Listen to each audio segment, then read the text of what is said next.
I'll put a little sriracha, garlic powder on it, a little basil. Maybe some scratch. No, I'm putting it in my belly. And so I often do that, and I was just napping. I'm like, ooh. I do all my seasonings, and then I was looking at it, and I was like, that wasn't good. Oh no. Oh no. What happened? I just dumped a ton of salt on it. It was garlic powder. And I'm looking at this. It's like I'm like jerky. I'm making like jerky pizza now. I'm like, I need to hang these out to dry and make some jerky pizza. And like I was like, oh, I can't waste this. No, I'm gonna have to throw this away. It's gonna make me sick. I'm like, no, I can't waste it. I'm like, no, you're tripping. You probably put garlic powder on it. You're just tripping. Take one bite. I'm like, no. Salt. A ton of salt. Cause I go crazy with garlic powder. I like, it's not just like a little shake. I'm doing circles, make that spiral. And it wasn't even just some of it was all over. And now I looked closer and I can see all the crystals. It was that much salt. It wasn't like a little bit, it absorbs it. No, it's so concentrated that now there's so much salt. It absorbed all the salt. It's maxed out on salt. And oh gosh. And so I eat like a quarter of it. I'm like, no. I put it in my fridge. I'm like, I can't bear myself to throw it away. I started feeling terrible. And I was like, yeah, no wonder. I'm like half salt now. And it's like 2 minutes of salt water. I put it in the fridge and I was like, yeah, I might just have to throw that away. I remember being at school the next day, just like getting ready, I'm like, just thinking about that forbidden pizza in my fridge. It's haunting me. I'm like, I'm hungry. I got hungry. I'm like, what am I gonna do? Yeah, so I was about to throw it away, but I heated up some soup. I was like, this soup needs some salt. This soup's not salty enough. So I just started dipping the pizza. Like breadstick, like toasted bread. It actually worked out pretty well. It was still overly salty. I forced myself to eat it. I'm not gonna make that mistake again. You know, it's like, kid gets caught with like a pack of cigarettes. He's like, no, you gotta smoke the whole thing. And it's like, pour salt over the whole pizza. And you're like, no, son, you gotta eat the whole pizza now. And that was hilarious. But I've been very careful about that now. Because often, the thing is, I also keep salt, you know, maybe it doesn't help, I keep salt or garlic powder. Oh. No, yeah. So now it's like salt up. All over it, it's like salt. Gotta know it's salt. But that was funny. That's probably the silliest thing I've ever seen. I remember one of our dinners, what did I cover it in? It was like chili powder instead of paprika. Oh, yeah. We were like, it's kind of spicy. Oh, your dad's made that many mistakes too. When the lid It was what he handed me. It is was not right right, in front of and me. he I was just like, dumps alright, in. chili Yeah. powder, I got it. I remember doing that with cumin. I thought I'd open the shake side, open the spoon side, dump it in. I'm like, oh, man. You start like scooping it out with like spoons, and you're trying to like using like chopsticks. Save what you can. Try it. I've been really into bagels lately. It's been my go-to. Getting back into coffee more. Coffee, bagels, start my day. Yeah. It's like my Albert Einstein version of the same program. You just wake up, make a bagel. Don't have to think about it. Just do it. Jamie's is Just like a good worker job. Jamie's is egg and cheese croissant every morning. Oh, ooh, Or an oh. English muffin. He'll do one English This muffin muffin's good instead. too. Mom, do you remember when your baby evolved recently? I did? You don't remember it. It was a croissant. Oh, yeah. You still ate it knowing the mold? No, I didn't know the mold was there. We were watching a movie. She's like, anyone wants some croissants? And Dad goes, don't get the moldy ones. And she said, okay. And so she gave me a croissant, and I ate the whole croissant. And then I looked in the package, and I was like, hey, there's mold in here. Is this the moldy ones? And Mom went, no, those are the good ones. I was like, Just in the other ones. no, there was another one that was more moldy.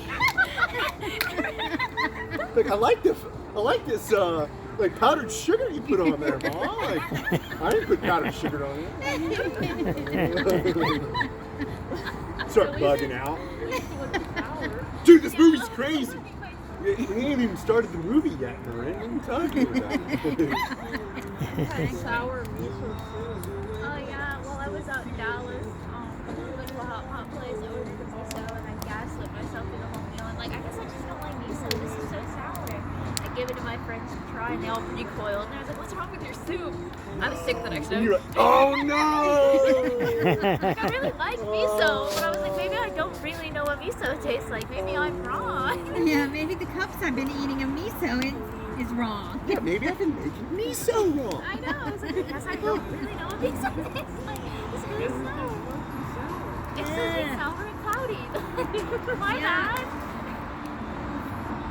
There's sometimes we open packs of meat, man, and you know. No. That's not good. I did that recently. I had some old sausages in my freezer. They were the war dogs when the apocalypse hit. I was like, well, they sat in there long enough that I was like, well, now they're in there for a while. I'm gonna leave them. But I pulled them out. I was like, I just need to eat these. I'm gonna cook them. I'm like, oh, these do smell a little funny. But I was like, I'll still mix them with the rest of my food. Should not have done that. I did throw that away. Then I tasted it. And I was like, oh, I think I'm gonna get sick off that one bite. I'm boned, man. I'm boned. I'm gonna be stuck in the bathroom like the rest of this week from that one sausage. I've been there, man. You know it when you start eating. You've had food poisoning before? Yeah. In Hawaii once, I ordered a burger on an island. Why didn't I order fish? Why did I order a burger? That was hilarious. And I was young. I was a teenager, trying to be cool, like my dad, who orders like medium rare steaks. Like, yeah, I'll get a medium rare burger on an island. I'm like, that cow probably wasn't on this island. Like that ground beef coming from over the seas. Then I was like, just because that was enough, let's make it medium rare. Let's make sure it's not cooked all the way, right? Make sure it's extra Let's try spicy. not to get all the nastiness that's cooked out of it. Make sure it's not cooked properly, right? Yeah, lo and behold, I got pretty bad food poisoning there. That was bad. This is also really funny. Another story with this. When I get sick, often dive into reading about something. Love reading on Wikipedia. I remember reading about hot air balloons one time. This time, for whatever reason, I dove into elevators. So I was deep diving into elevators. It's cool, reading about all of these, reading about all the things that you shouldn't be doing and stuff, like the safety precautions they have. I'm like, oh, they're actually a lot safer than I thought. And I'm also like, man, they're a lot sketchier than I thought too. What? That's all that's holding this elevator up is this cable? Anytime I hear about hot air balloons, one of the things that comes with it is it hit a power line. The power line. It's like, well, I couldn't steer the thing, man. It really sucks. Anyways, I'm finally getting better a couple days later, and we're gonna go out to dinner as a family. The family's been out and traveling. I've just been stuck in bed, destroying that bathroom, that poor bed. Not good. Anyways, we're now in the elevator going to dinner, and my mom starts talking about hey, talking to my dad, do you remember we would jump? Talking to my sister, and I was like, yeah, we would jump right near the bottom. If you jump right before it stops, you'll feel like you're floating because it's going down still. Yeah. And I'm like, I've just been spending all this time reading about elevators. You don't want to exceed the capacity in them. I'm like, no. It's like, no, that's a bad idea. My parents are like, no, we used to do it all the time. It's fine. Convince my sister, they'll jump right when we reach the bottom. Elevator descends past the first floor. Now we're halfway past the first floor and nothing. Doors partly open and the first floor is up here.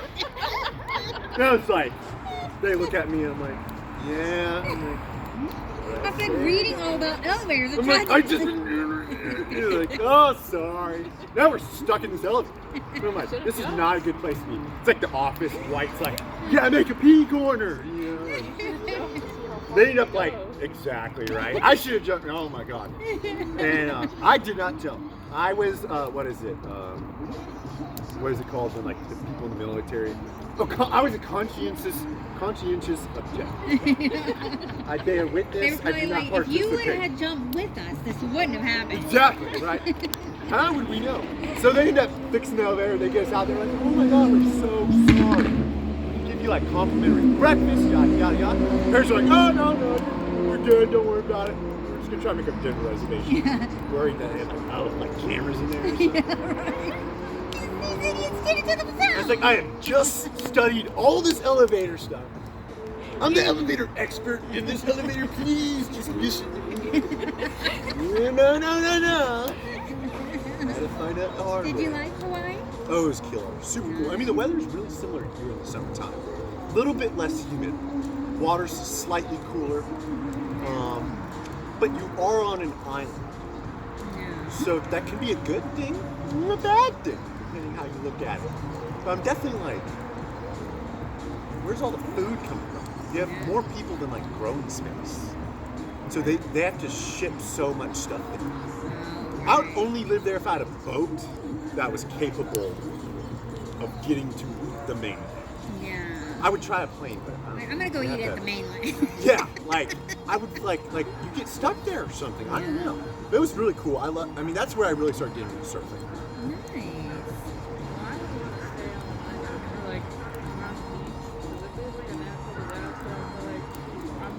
That's what I'm saying. Right between that volcano erupts. Where are you going? Where are you going? Oh, I'm gonna go up. I'm going up. Well, now there's a tsunami. I'm gonna go uphill. Now the volcano's erupting. Now I'm on the volcano. But yeah, it was cool. I gotta say the fauna in the Florida is definitely otherworldly. It feels like you're in the jungle. But honestly, I feel like that, like around here at times, like when I was on that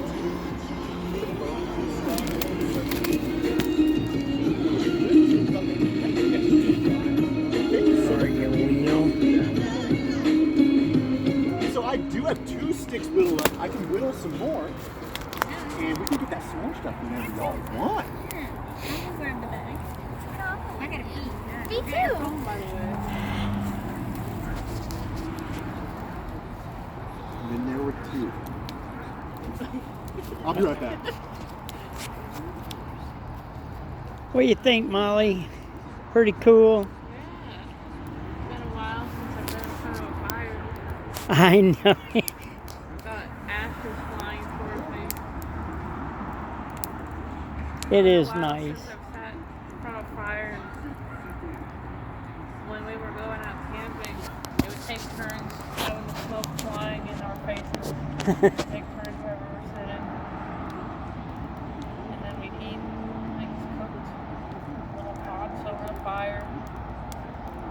And it was fun. It is fun. Everything would taste like burnt though, especially like biscuits. Well, you're supposed to use hickory wood. That way everything will taste like hickory. I think we just were like, there's sticks out here. We don't identify our trees. We just put them in the fire. But we take like the moss, and throw it in, and listen to it sizzle. Yeah.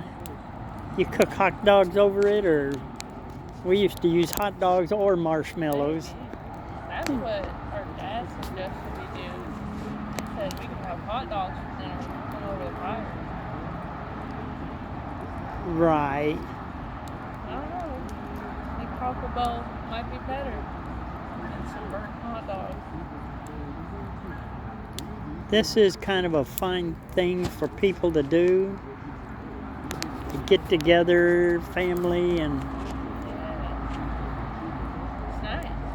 It's nice. it is nice. We just don't have the backyard for it. Our backyard is dog poop and I know. heaters. Oh, you don't have skeeters in the winter. I don't know, you might have them, I don't know. But the dog mess, that's true. And gators. Yeah. You know, they might want to join the party. Yeah.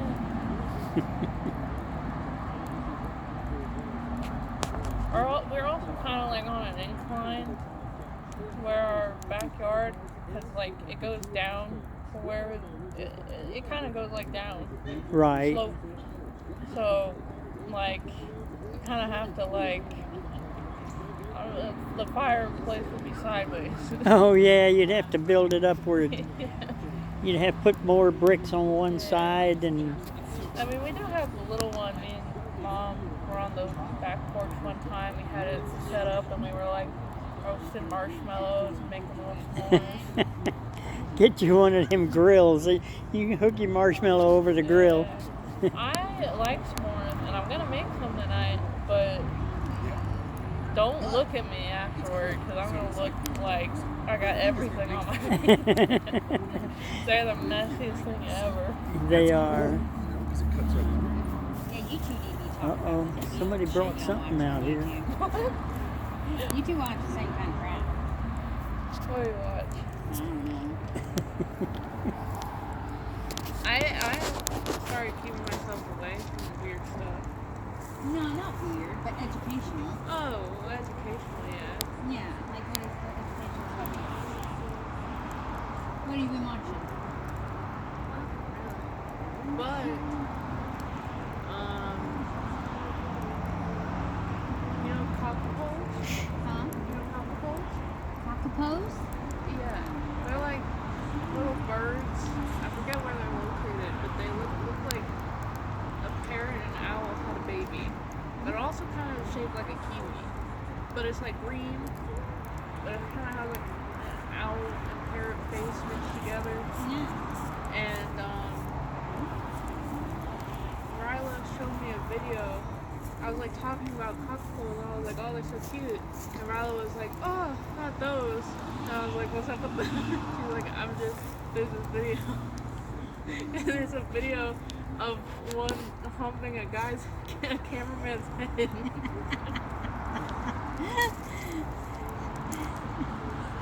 She did not approve of that one, huh? So yeah, I got 2 sticks right there. One's a little longer. You can do 2 at a time. There's that short one there. I can pass them to people. I brought the bag And in. then I could do another real quick.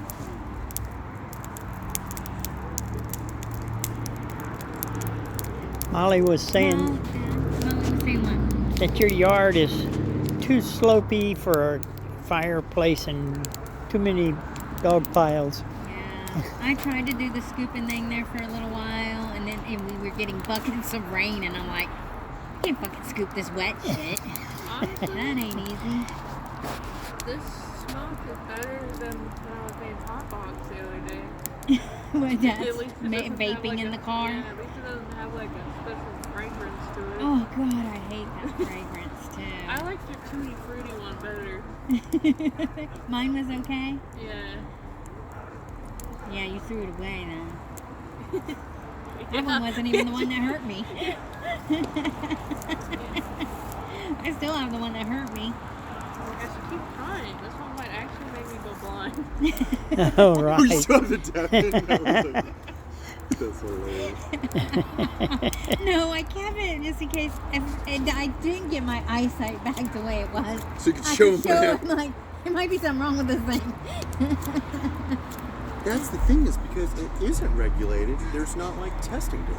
Yeah. It's kind of like a gray area where if it was made legal, they could better regulate it. Well, they do a lot of times say, hey, it's got this much, you know, it's got 250 milligrams or something. Like, you might only want half of this, or you might only want even quarter.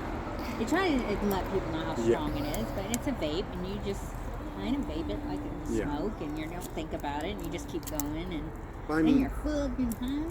but sadly, it's more like, more along the lines of like, you don't know What's if they were in it. using, Yeah. if they were using pesticides with I the hope you were cannabis or having a whatever. great time at Epcot because your eyes were red. Epcot? Yes. I know. Oh my god. They're like, yeah. That's hilarious. I'm like, I'll just tell you I've been crying. Oh, she's got pink I'm just eyes. having Don't so worry much about it. I fun. really didn't give a fuck. I'm just like, Epcot's wonderful. Look at the fireworks. Whee! Dad, Yes. I went and used your back toilet. It doesn't flush. Oh, I turned it off. You can turn it Why? back on. Never gets used. I don't see any sense leaving it on. Oh, okay. But all Does you that gotta do is, save you in any way? huh? To turn it off? Does it save something? It's not really.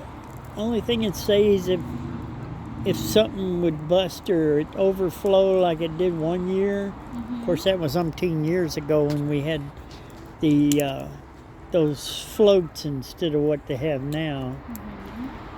The float arm had rusted off, Oh, snap. And then when it did, it just started pouring water, and we were out on vacation. Oh, shit. And we came back, and the floor was all wet, Oh, my all through Mom's room. We had to suck it all up with the wet vac. Oh my gosh.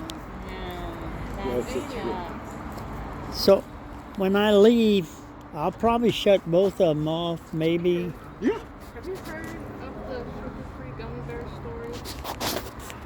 Oh, I have heard of a story, but I'm not sure if it's the same story.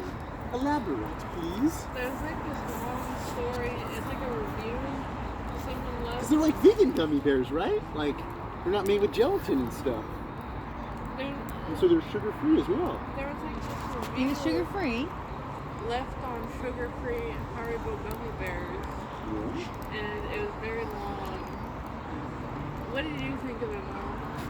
It was hilarious. I heard that you're supposed to eat a ton of them rapidly. Yeah. Is what I've heard. For the best effects. To maximize their potency. You could either read it or you could give it to Aiden to read. That'd be hilarious. He went very descriptive with his Oh yeah, that's hilarious. I love seeing it. Mary. It's crazy that you can see the dark side of the moon too right now. I know, isn't it? Always like the When I hang out dark with my side. friends, I always love pointing out to a street like, dude, you can see the moon so clear right now. They're like, what? I'm like, what? I'm like, no, I'm just messing with you. It's a You street got a light, big dude. old street light, yeah. That does suck for you, huh? yeah, it does. We don't have street lights like that. If you get a Norton, right? laser, When I do my astronomy, I'll bring the camera up on the back, on the side of the shed where it blocks that light out. Yeah. Go ahead, Molly. Read away. Let's listen. Are you gonna have him read it out loud? oh, it's my responsibility. Ooh, 5 stars. Unless you want, you Oh, I want to like the read little it? tassel. I'll read one paragraph and you can read the other. Let's have Pat some. Hell holds no surprises. It's like popcorn reading. It's my turn. Hell no. Hell holds I don't know if no I can read it. surprises for me anymore. May 2nd, 2016. Flavor name: Gold Bears. Ooh, Jeffrey Lambert. This is a cautionary tale, and unlike most of the other reviews on this product, this is a true story. Its authenticity can be qualified by a small news item that appeared in the Toronto Star's local news section during the month of April in 2013. Much to my chagrin. That's hilarious. I would consider myself a prudent man, not given to bouts of outspokenness or craving attention, and certainly not one to rock the boat. On any given day, I can be found reading a crime novel on a park bench in the middle of the city, soaking in the opulence of nature while nibbling on my tuna fish sandwiches and fending off the voracious gulls and squirrels that threaten to spoil my repose.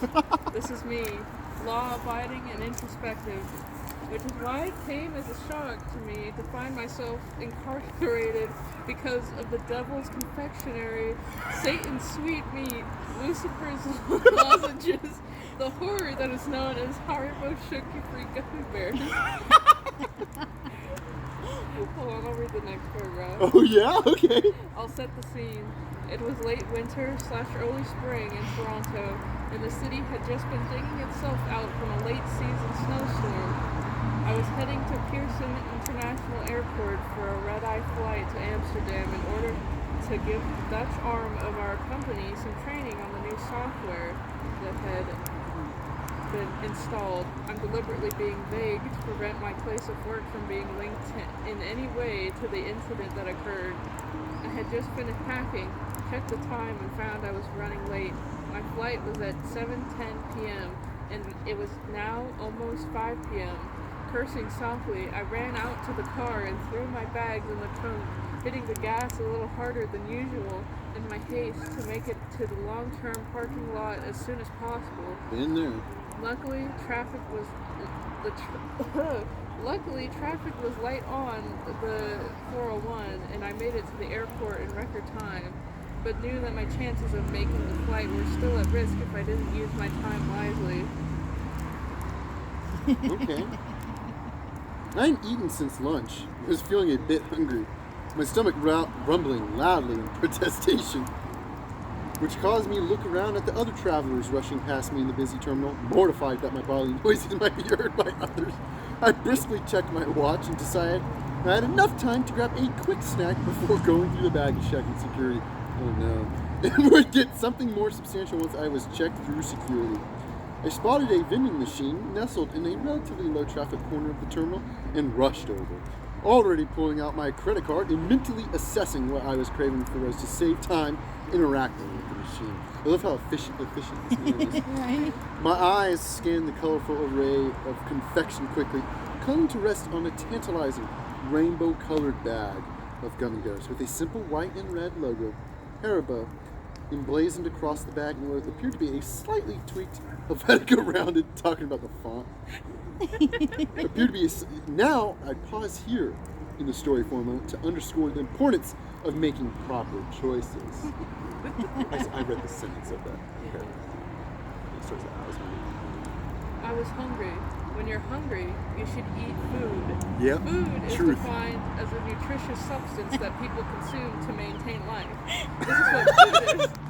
These days, the definition of the word food has been bastardized and the meaning has been True broadened that. to include veritably any material that can be digested, or rather chewed and swallowed without causing death or severe illness. Yeah. Haribo sugar-free gummy bears are not food. They aren't even from this planet.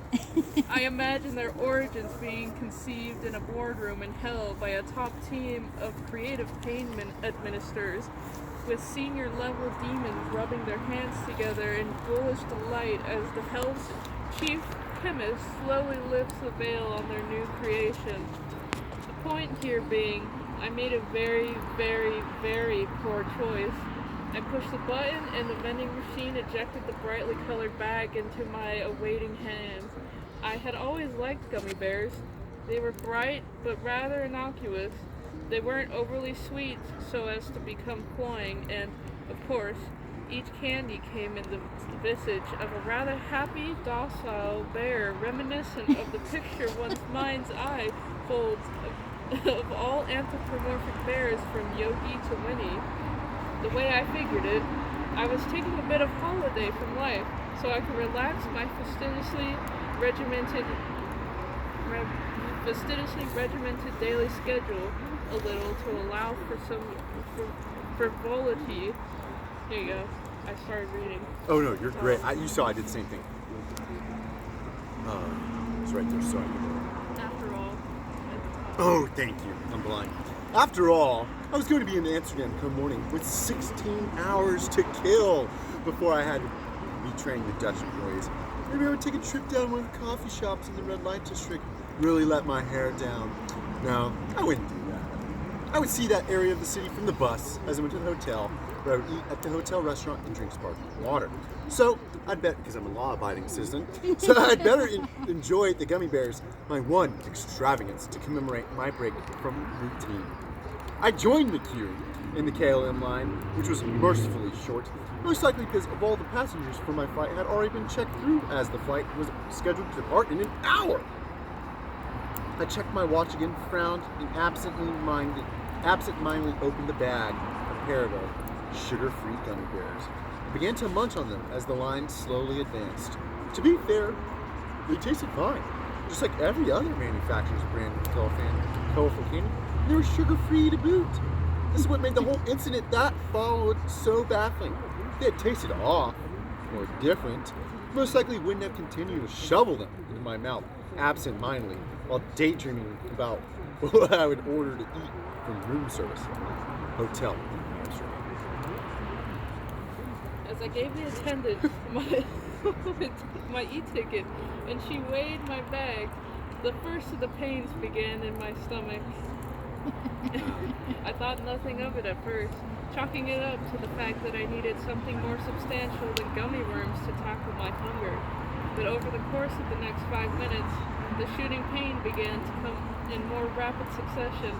At this point, I had my boarding pass printed, and rubbing my stomach a little, I proceeded to security. I briefly entertained the thought of trying to find a restroom before going through security, but at that point, my discomfort was manageable, and I didn't think it was getting any worse. Certainly not within the amount of time it would take to clear security. I joined the line and started fishing for my passport to present to the agent checking tickets. Felt a thin sheen of sweat break out on my forehead and underarms. My features flushed for a moment as a wave of heat washed over me. Not being much heat as I was going through security always caused me great anxiety. Chalked up to the pre-flight jitters. It was only as I stood face to face with the agent and handed her my passport and ticket that I had a glimpse of the agony that was about to begin. Felt like time rippled for a moment, as if my consciousness buckled so intense was the pain that fired through my bowels. I grimaced spastically and emitted a low moan. And felt myself take an involuntary step sideways. Stars shot through my head briefly, and my vision blurred and then snapped back into focus. The agent was staring at me with slight consternation and asked me if I was all right. I pulled myself together, stood up straight, and declared that I was fine. Mortified that I had a lapse of decorum, not only in the public, but at the security clearance in an airport. Oh my lord! Oh well, I'll take this for you. This is awesome. As I fumbled off my belt to go through the metal detector, the pain in my stomach increased, and I practically had to sit on the floor to take my shoes off, terrified of what would happen if I bent into the middle to do it. It was becoming increasingly more evident to me that this wasn't just a stomach ache. No, this was something much worse. As a child, I had a bout of diarrhea after a trip to Mexico with my family. I remember the feeling of nausea that swept through me before my child self would surrender to the gas pains and parked myself on the toilet for an hour, shitting until I felt like I didn't have any bones left. And that was how I was feeling now, with several key differences. The pain was worse. Oh no. The sense of an impending bowel movement was so formidable it gave me temporary amnesia, and it took all my willpower, all of it, to clench my butt cheeks together to prevent my sphincter from exploding. A sudden shock of pain racked my body, and I half wondered if I was going to give birth to a Tasmanian devil. The crazy, fever-inducing image of said cartoon animal chasing Bugs Bunny through the splashy volcanic shit kettle that was my stomach caused me to elicit a short, maniacal bark of laughter as I approached the metal detector, a wild, distant look in my eyes, sweat now beginning to pour off of me, makes typos. Like a long-distance runner in Kenya. The security agent on the other side of the detector shot a quick glance over to her coworker, who narrowed his eyes and made a subtle movement towards his holster.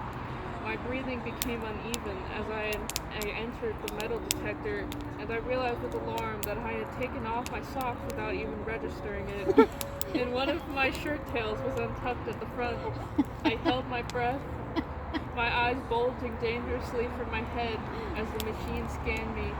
As I shakily moved forward towards the agent for a pat-down, my stomach began to elicit sounds that can only be described as otherworldly.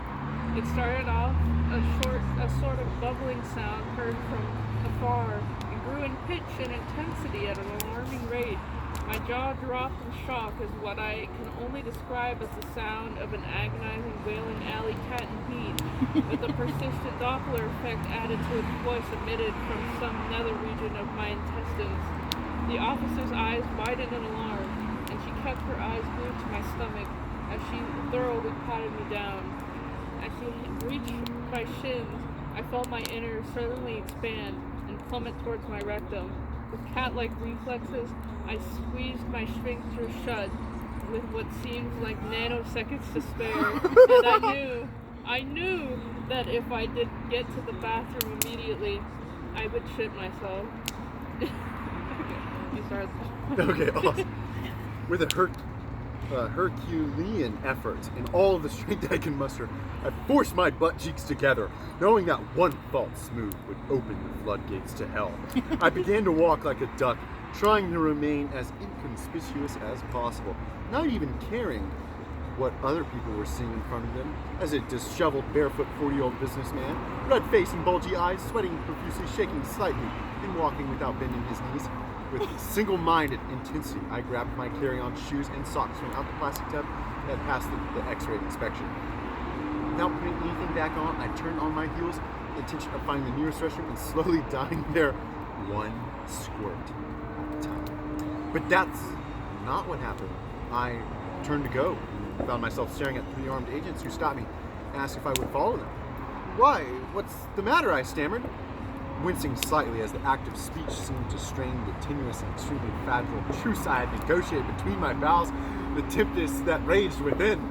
I have to go to the bathroom right now, I pleaded. Just follow us, please, they said, leaving no room for argument.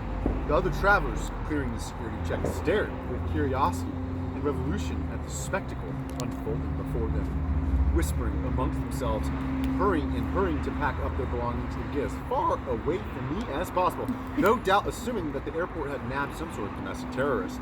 If I hadn't been feverishly trying to hold back the eruption of Mount Vesuvius, I would have likely died of shame. With each step I looked towards the room that they ushered me into, I felt that my legs would give way. I marveled at how strong the human will could be, marveled at what was essentially patching a hole in the Hoover Dam with bubblegum could actually be sustained indefinitely. Maybe I would make it through this ordeal after all. The room they brought me into was an examination room. I pretty much stopped registering details of my environment as my consciousness closed off all but absolutely necessary functions. Breathing, ability to walk. I snapped back to reality when I heard the snap of rubber. The slow dawning of realization poked through my agony and stoked resolve as I turned to face an agent, donning rubber gloves. Oh no. Sir, we're going to perform a cavity search on you. A young, That's what you wanna hear. fresh-faced agent stated in a firm but emotionless voice. His short-cropped blonde hair was immaculate, and for a crazy moment I wondered if he was an actor, and this was all some sort of elaborate practical joke done to amuse bored kids watching YouTube. He must have taken my tortured silence for resistance, because he looked at me sharply and said, "Lower your pants and underwear, please," and faced the desk. Panic started to grip me in its icy grasp, and the sudden adrenaline started to threaten to destroy my sphincter's bulwarks and rend my anus in two. I inhaled sharply, and with a pained gasp, I doubled up my efforts to clench my cheeks together. "Sir, please," I begged, deferring to this kid in an act of desperation. "I have to go to the bathroom. You can follow me into the stall if you need, but I had some bad Haribo sugar-free gummy bears, and now I feel like," but they had stopped listening and smirked at each other. Two of the other agents, a tall, dark-haired female and a short, balding fat man, looked away from me, and I could see them shaking a little as they stifled their laughs. "Sir, face the wall, put your hands on the desk, and spread your cheeks," the young agent stated, a lopsided grin on his face. But I began to protest, and then a fresh shock of pain forced me to stop and lean on the table for support as an ungodly howling rose from my stomach, something between the dying moans of a woolly mammoth and the sound of bubble wrap popping underwater. I exhaled shakily, and my focus began to narrow as I rallied for the final battle, shaking uncontrollably, sweat literally raining down onto the tablecloth in front of me. I turned to face the wall and heard a meek, childlike voice pleading from somewhere in the room. "Please," it said. Then again, "Please," from somewhere within me. My mind recognized that this sound had issued from me, although my consciousness had now begun to separate from my body, and I held my breath and prayed to God for strength. He probably has some heroin or something up there that opened up, the female guard said, as a part of me that had That's what it escaped into is. the ether, yet acknowledged that she was behind me to my left. Probably high as a kite. Look at him, she said. The shorter He's guard drugged out agreed man. with a snort off to my right. Spread your cheeks, the young agent said, his voice directly behind me and lower than the other two, and bend over. You want to keep reading?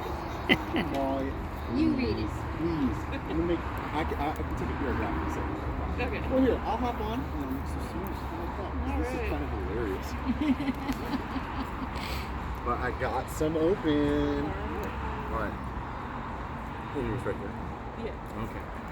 Please God, please God, please God, please God, please God, please God. I whisper in desperate maniacal mantra, not even aware of my surroundings anymore.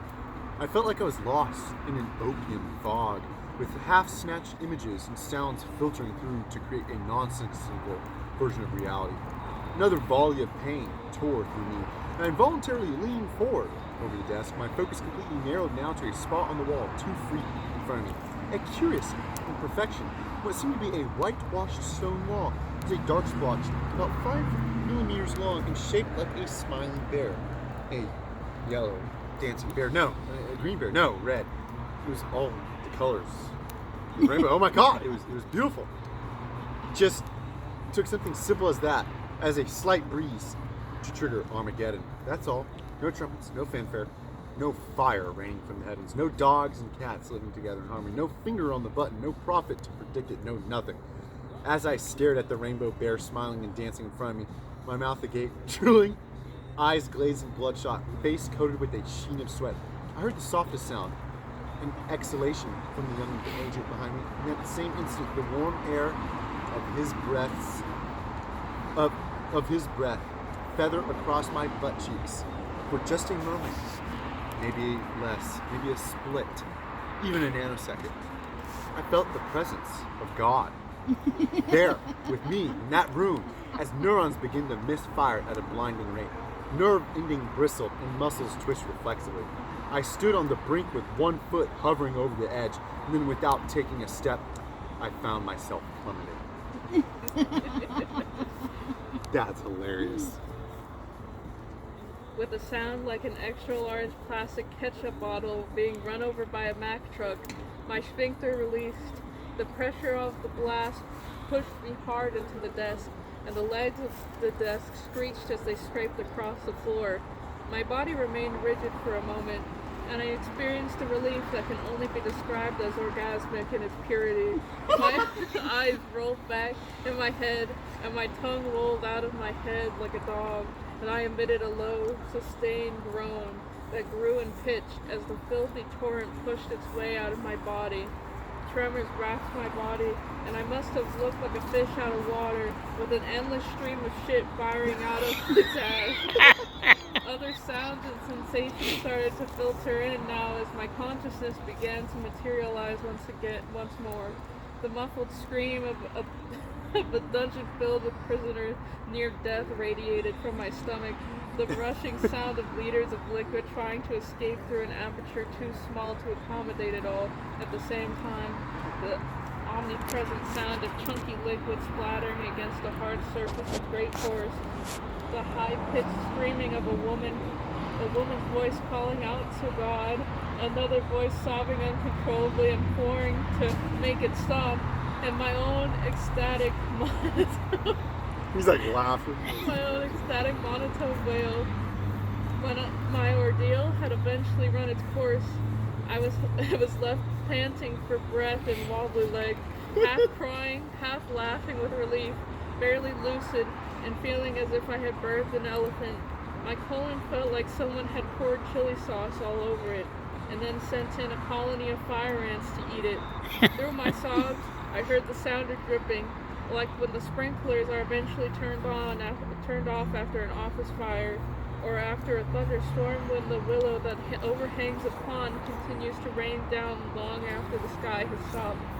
From behind me, the sobbing continued, and I heard someone trying to speak into a walkie-talkie, but nonsensical words were all that the man could speak. which sounded like the ravings of a lunatic. With great relief, I slowly pulled myself off the table, legs trembling, my stomach eliciting one last sound, a loud, prolonged gasp bubbling that eerily resembled a pig orgasm. I slowly turned my head to survey the devastation, and in that instant, if I had a pencil or some other sharp object, I probably would have gouged my eyes out in revulsion. And the smell. The smell was enough to drive a man mad and a man insane. It was the stench of rotting potatoes mixed with sulfur and ammonia, cooked in a broth of chicken feces and left to age for 2 weeks in a yeasty stew at the bottom of a French outhouse. After half a whiff of this ghoulish grind, I immediately stopped breathing through my nose, but the taste was to remain in the back of my throat for months to come. The young agent had taken the brunt of the foul witch's brew, and at first I couldn't process what I was seeing. I thought somehow the young blonde kid had been spirited away and replaced by a brown golem, or an ATV rider that had spent the better part of a day driving through every mud puddle he could find after a torrential downpour. With some degree of compartmentalization, I came to understand that for some unfathomable reason this kid hadn't moved, or hadn't been able to move, through the entire fecal deluge. He had weathered the entire assault head-on like some sort of hero from Greek mythology. I had given this poor schmuck a one-man shit bucket that would make a Brazilian pornographer retch with disgust, and he was still in the same position he must have been from the moment of first impact. I tried to comprehend how he must be feeling, what he must be going through psychologically, but it became evident very quickly that he had become very broken. No doubt forced so deeply within himself once the fire hose had been turned on that there was little to no hope of him ever coming back from it. Certainly not without extensive psychotherapy or lobotomy. I looked beyond his quivering, catatonic, crouched form to see a perfect outline of him cut out on the white wall behind him, either side filled with a dripping, opaque layer of alternately pulpy and runny fecal stew. I noticed two quivering masses at either extremes of the room and realized they were humanoid in form, although the caterwauling that was coming from these broken creatures was just blubbering gibberish, and this was the tableau that was burnt into my mind's eye for eternity. Needless to say, I missed my flight. In fact, the next week is a blur. I have vague recollections of an army of hazmat-clad figures looming through the brown landscape of the soiled room, the slopping sounds of rubber boots squelching in puddles of fetid detritus, uncontrollable wailing and animal-like sounds issuing from the mouths of creatures that had been traumatized beyond their capacity for being put back together. The complete loss of sensation from my waist down as I was rolled through the room on a waterproof gurney, and still struggling to surf on top of the shit-soaked floor. I spent a week or so in the hospital enclosed in a well-ventilated sealed room, with suited doctor coming in on the hour to monitor my vital signs as they tried to rehydrate my body.